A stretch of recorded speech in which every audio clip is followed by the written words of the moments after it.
Scary Peppa Pig episode that never made it on TV. It was a quiet evening at Peppa's house when something very strange began to happen. Peppa and George were playing in their bedroom when they noticed their toys moving by themselves. The teddy bears turned their heads slowly, their button eyes gleaming in the dim light.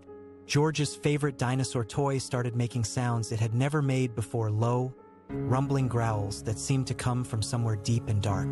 Peppa tried to tell Mummy Pig what was happening, but when she went downstairs, she found Mummy Pig standing perfectly still in the kitchen, her back turned. When Peppa called out, Mummy Pig slowly turned around, but her smile was too wide, stretching across her face in a way that made Peppa's stomach feel cold.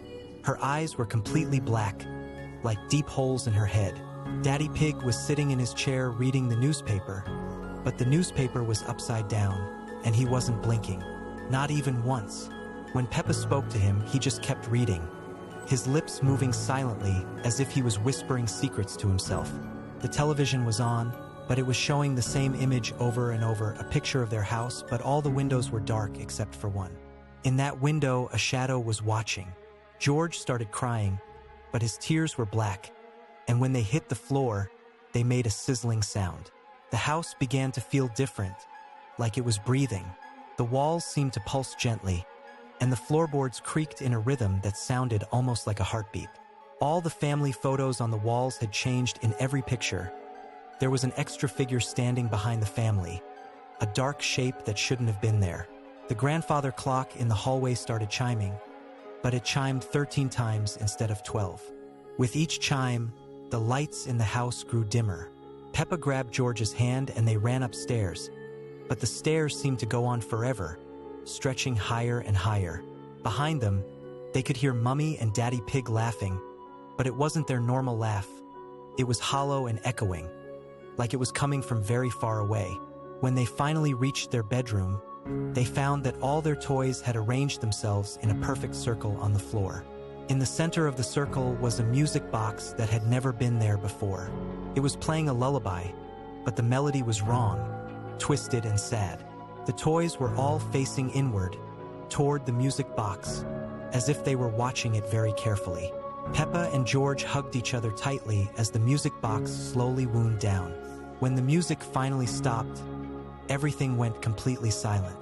Then, one by one, all the toys turned to look at them with eyes that glowed softly in the darkness, and they all began to smile, the same too-wide smile that Mummy Pig had worn downstairs. Scary Peppa Pig episode that never made it on TV. It was Peppa's birthday, and everyone in the family was excited to celebrate. But when Peppa woke up that morning, she noticed something strange about her birthday cards. Each one showed the same date, but the year kept changing backwards. First it was last year, then 2 years ago, then 5 years ago, as if time itself was moving in reverse. Downstairs, the birthday decorations were already up, but they looked faded and old, as if they had been hanging there for decades. The balloons were deflated and gray, and the streamers hung limply from the ceiling like cobwebs. Mummy Pig was in the kitchen preparing the birthday cake, but when Peppa looked closer, she saw that the candles were already melted down to nothing. "Happy birthday, Peppa," said Daddy Pig, but his voice sounded distant and echoing, as if he was speaking from very far away. When Peppa turned to look at him, she noticed that he appeared slightly transparent, like a ghost. George was sitting at the table, but he wasn't moving at all, just staring ahead with a blank expression. The birthday party guests began to arrive, but something was terribly wrong with each of them. Susie Sheep came first, but her wool was completely white, and she moved in slow motion.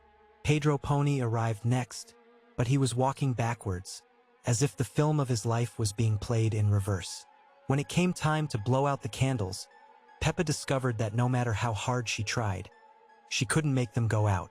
Instead, the flames grew bigger and bigger, casting strange shadows on the walls that moved independently of the people in the room.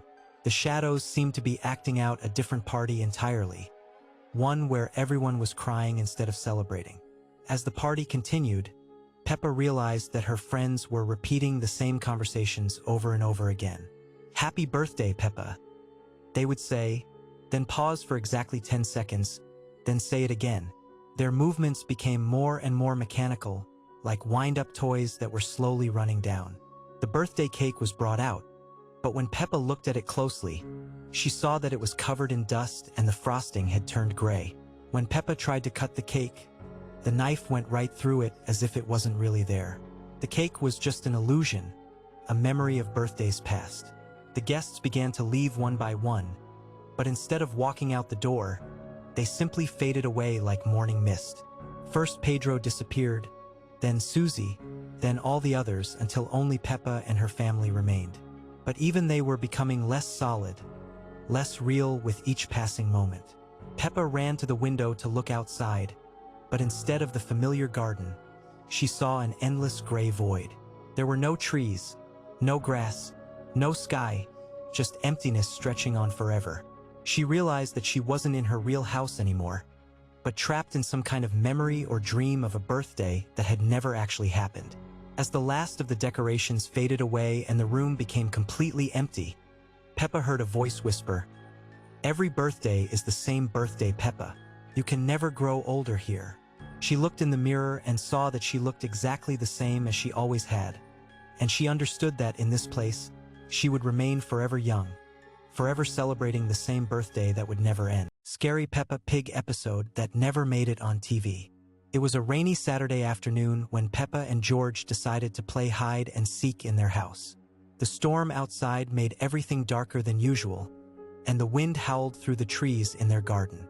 Mummy Pig was busy in the kitchen, and Daddy Pig was reading his newspaper in the living room, just like any other day. Peppa counted to 10 while George ran off to find the perfect hiding spot. When she opened her eyes and began searching, she noticed something strange. Every room she entered seemed slightly different from how she remembered it. The pictures on the walls showed faces she didn't recognize, and the furniture was arranged in ways that felt wrong. She called out for George, but her voice echoed strangely through the house, as if the walls were much further away than they should be. The hallway seemed longer than before, stretching endlessly in both directions. New doors appeared where there had never been doors before, leading to rooms that shouldn't exist.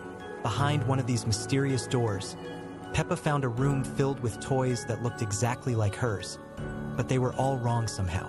Her favorite teddy bear sat in the corner, but its button eyes had been replaced with real eyes that blinked and followed her movements. The dollhouse in the center of the room was an exact replica of their house, but tiny figures inside were moving on their own. As Peppa watched in fascination and growing fear, she realized that the tiny figures in the dollhouse were her family. Tiny Mummy Pig was cooking in the miniature kitchen, Tiny Daddy Pig was reading his tiny newspaper, and there was even a tiny version of herself, searching through the tiny rooms just as she was doing in the real house. The tiny Peppa in the dollhouse looked up and waved at her. When the real Peppa waved back, she noticed that her reflection in the dollhouse window was waving too, but a few seconds too late. The tiny Peppa's mouth moved as if she was trying to say something important, but no sound came out. Suddenly, Peppa heard George crying from somewhere deep in the house. She ran toward the sound, but every door she opened led to another identical room filled with the same wrong toys and the same dollhouse. Each dollhouse contained the same scene, but the tiny figures were in slightly different positions, as if time was moving differently in each one. The crying grew louder and more desperate. Peppa realized that the sound wasn't coming from the real George, but from one of the tiny George in one of the dollhouses. She leaned closer to listen and saw that all the tiny figures in all the dollhouses had stopped what they were doing and were now staring directly at her. Their tiny faces had changed. Where there should have been simple, happy expressions, there were now looks of terror and desperation. The tiny Mummy Pig was pointing frantically at something behind the real Peppa. The tiny Daddy Pig was shaking his head violently, as if trying to warn her about something. When Peppa turned around, she saw that the room had filled with dozens of other children, all looking exactly like her friends from playgroup, but their eyes were completely white and they moved in perfect synchronization. They all raised their hands at the same time, pointed at her at the same time, and opened their mouths at the same time. Instead of words, a sound like rushing wind came from their mouths, growing louder and louder until it drowned out George's crying. The dollhouses began to shake and rattle on their tables, and the tiny figures inside were running around frantically, trying to escape from their miniature prison. Peppa tried to run, but found that her legs wouldn't move. She looked down and saw that her feet had become part of the floor, as if she was slowly sinking into the house itself. The white-eyed children began walking toward her in their synchronized way, their footsteps making no sound on the carpet. As they got closer, Peppa could see that they weren't really her friends at all. They were something else wearing the shapes of her friends, something that had been waiting in the house for a very long time. The dollhouses continued to shake more violently, and she could hear the tiny voices of her family calling her name from inside their miniature world. The last thing Peppa saw before everything went dark was one of the dollhouses falling to the floor and breaking open. The tiny figures of her family spilled out and began running toward her, but they were no bigger than her thumb, and the white-eyed children were stepping on them as they advanced, crushing the tiny voices one by one until there was only silence.